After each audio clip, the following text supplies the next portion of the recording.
Good morning, good morning, good morning, everybody. Hope everyone's well and you're keeping sane in this crazy world. Anyway, just Vicky, really, just dropping by to say, oh, where am I?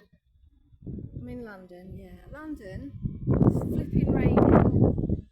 It's quite cold today, actually. It's Wednesday, the 16th of April today. I thought I'd come up here and do some photography and some filming.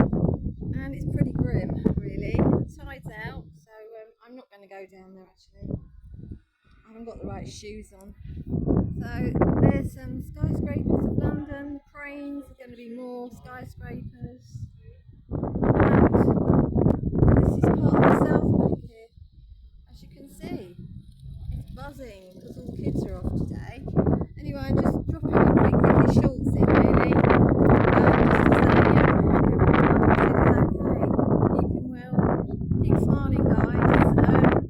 Thank you, everybody who watches my shorts. I really appreciate it. Sometimes I know they're a bit boring, but today, so I'm going to be on my way now. I'm going to walk back down here because I might go to the Tate. Walk along here. I'll just show you Pigeon and a bit more here. So I'm going to say goodbye. Take care, everyone. Bye.